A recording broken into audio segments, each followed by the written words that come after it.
اعوذ باللہ من الشیطان الرجیم بسم اللہ الرحمن الرحیم احل لکم لیلۃ الصیام الرفث الی نسائکم۔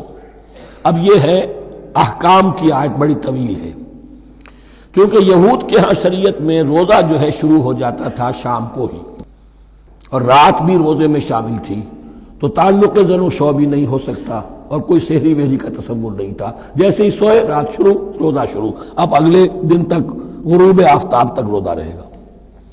ہمارے ہاں روزے میں نرمی کی گئی ہے، ایک تو یہ کہ رات کو اس سے خارج کر دیا، روزہ دن کا ہے، اور رات کے وقت تعلق زن و شو بھی ہے، کھانا پینا بھی ہے، جو پابندیاں روزے کی ہیں وہ سب اٹھ گئی۔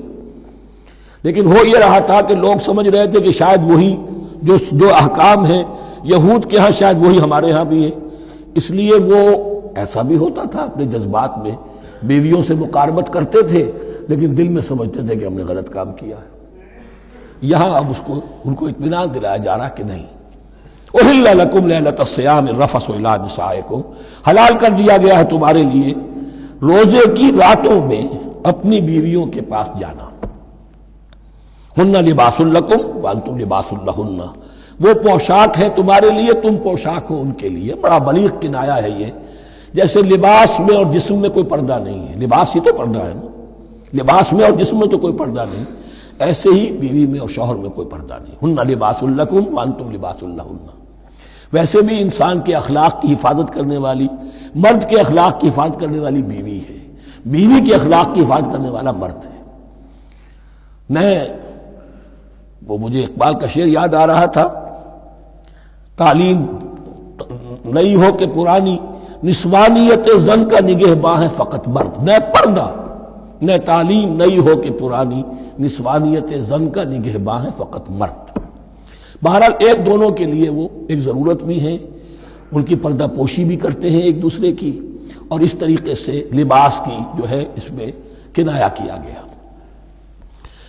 علم اللہ انکم کنتم تختانون انفسکم، اللہ کے علم میں ہے کہ تم اپنے آپ کے ساتھ خیانت کر رہے تھے، ایک کام کر رہے تھے جو گناہ نہیں ہے، لیکن تم سمجھتے تھے گناہ ہے، تو اپنے آپ سے خیانت ہو گئی کہ نہیں؟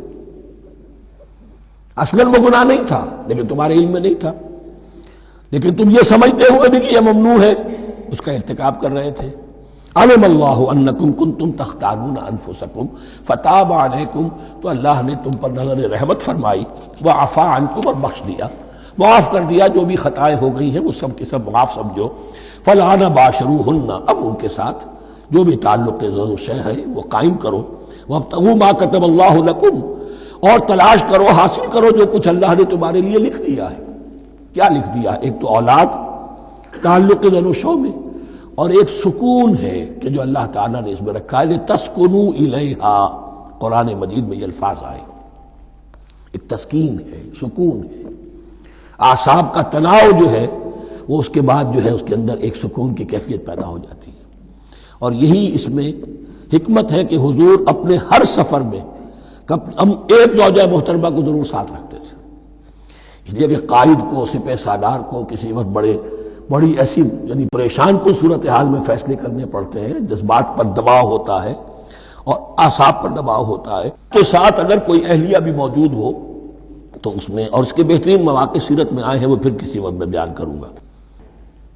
وابتغوا ما كتب الله لكم وكلوا واشربوا حتى يتبين لكم الخيط الابيض من الخيط الاسود من الفجر، اور کھاؤ اور پیو یہاں تک کہ واضح ہو جائے تمہارے لیے سفید دھاری فجر کی سیاہ دھاری سے، یعنی یہ پاؤں پھٹنے کے لیے استعارہ ہے کہ جب سفیدہ نمایاں ہوتا ہے ایک لکیر کی طرح، پاؤں پھٹ گئی، اس وقت تک کھانے پینے کی چھوٹ ہے، سحری جو ہے آپ کر سکتے ہیں، بلکہ کلو واشربو، کھاؤ اور پیو، اور اس کی حدیث میں تاکید آئی ہے، اور یہ بھی فرمایا ہمارے اور یہود کے روزے کے مابین سحری جو ہے وہ فرق ہے۔ تسحروا فإن فی السحور برکہ، سحری ضرور کیا کرو اس لیے کہ سحری میں برکت ہے۔ ثم اتموا الصیام الی اللیل، پھر رات تک روزے کو پورا کرو۔ اب رات تک میں اکثر فقہا کے نزدیک غروب آفتاب مراد ہے، اہل تشیع اس سے ذرا آگے جاتے ہیں کہ رات کا لفظ آیا ہے تو ذرا اور غروب آفتاب پر چند منٹ گزر جائے، لیکن ہمارے اہل سنت کے ہاں غروب آفتاب جو ہے وہی گویا کہ یہ اس کی غایت ہے۔ وَلَا تُبَاشِرُوهُنَّ وَأَنْتُمْ عَاكِفُونَ فِي الْمَسَاجِدِ، لیکن یہ رعایت جو تمہیں دی جا رہی ہے اس میں ایک استثناء ہے، جب تم معتکف ہو مسجدوں میں تو پھر اپنی بیویوں سے کوئی تعلق قائم نہ کرو۔ وَلَا تُبَاشِرُوهُنَّ، مت ان سے مباشرت کرو، وَأَنْتُمْ عَاكِفُونَ فِي الْمَسَاجِدِ، جبکہ تم مسجدوں میں اعتکاف میں ہو، آخری عشرے میں جو اعتکاف ہوتا ہے۔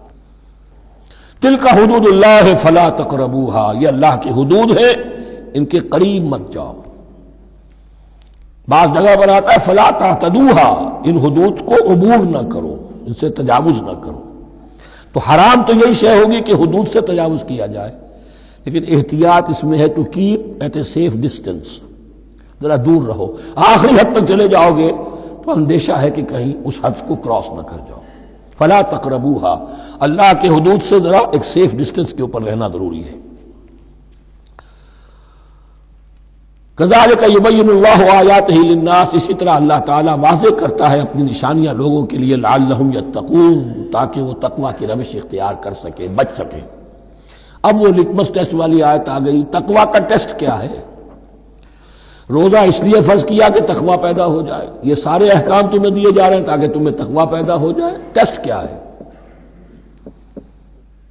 تقوی کا لٹمس ٹیسٹ عقل حلال، یہ نہیں ہے کوئی نیکی نہیں۔ وَلَا تَأْكُلُوا أَمْوَالَكُمْ بَيْنَكُمْ بِالْبَاطِلِ، اپنے مال آپس میں باطل طریقوں سے ہڑپ نہ کرو۔ وَتُدْلُوا بِهَا إِلَى الْحُكَّامِ، اور اپنے مال کو ذریعہ نہ بناؤ حکام تک پہنچنے کا۔ لِتَأْكُلُوا فَرِيقًا مِنْ أَمْوَالِ النَّاسِ بِالْإِثْمِ، تاکہ تم لوگوں کے مال کو ہڑپ کر سکو گناہ کے ساتھ، وَأَنْتُمْ تَعْلَمُونَ، اور تم اس کو جانتے بوجھتے کر رہے ہو۔ جو شخص اس معیار سے تو اس سے باز آ گیا وہ ہے متقی۔ یہ لٹمس ٹیسٹ ہے، ورنہ نمازوں کی تعداد، روزوں کی تعداد اور حرام کھانا تو تقویٰ نہیں۔ یہ میں حیران ہوتا ہوں کہ اب اس پر کبھی غور نہیں کیا ہے لوگوں نے کہ یہ آیت کہاں سے آ گئی درمیان میں۔ روزے کے احکام اور اس کے بعد قتال کے احکام بھی شروع ہوں گے، حج کے احکام شروع ہوں گے، یہ بیچ میں آیت۔ واقعہ یہ ہے کہ جیسے روزے کی حکمت کا نقطہ عروج کیا ہے، وَإِذَا سَأَلَكَ عِبَادِي عَنِّي فَإِنِّي قَرِيبٌ، روح انسانی میں ایک طلب پیدا ہو جائے تقرب اللہ کی۔ اسی طرح احکام صوم میں جو کلائمیکس ہے وہ یہ ہے، وَلَا تَأْكُلُوا أَمْوَالَكُمْ بَيْنَكُمْ بِالْبَاطِلِ وَتُدْلُوا بِهَا إِلَى الْحُكَّامِ لِتَأْكُلُوا فَرِيقًا مِنْ أَمْوَالِ النَّاسِ بِالْإِثْمِ وَأَنْتُمْ تَعْلَمُونَ۔ صدق اللہ العظیم۔